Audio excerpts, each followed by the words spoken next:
This is TWiT.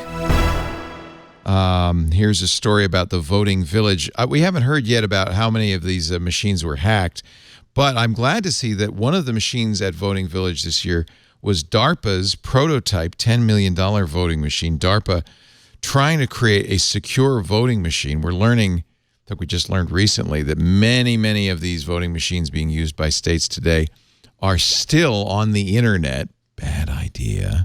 Oh, bad idea. Such a bad idea. Yeah. Yep. DARPA is trying to create an open source voting platform built on secure hardware.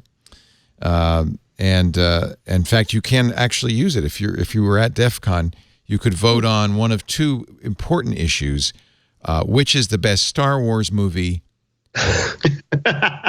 and are hot dogs sandwiches. And so it was. Oh my gosh. Yeah.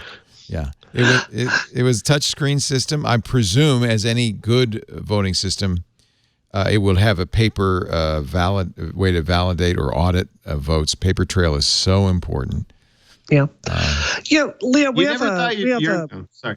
Go ahead, Brianna. No, it's fine. I was just going to say we have a cybersecurity proposal coming out in this next week, and one of the things we advocate is reviving the Office of OTA, the Office of Technology Assessment, which was dismantled in the 1990s just as we needed this.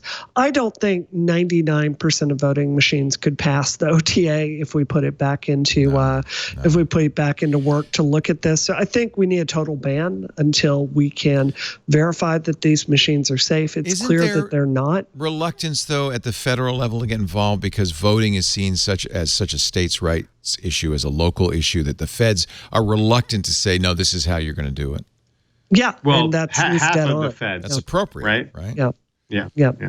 But I think in this particular case, you're trying to safeguard democracy. You could set a standard. In a very fundamental way. You could set a minimum, I think. Interestingly, the software for this DARPA voting system is online at securehardware.org. And in fact, the guy, Dan Wallach, who wrote it, said there's a terrible vulnerability in there. I know because I wrote it. It's a web server anyone can connect to and read and write arbitrary memory. That's so bad. But the idea is even with that in there, an attacker still won't be able to get to things like crypto keys or anything, really. All they can do is crash the system. So he actually put a flaw in there, expecting DEF CON attendees would find the bugs and have some solutions, but he was very curious if they could still get in there and use the flaw to cause a problem.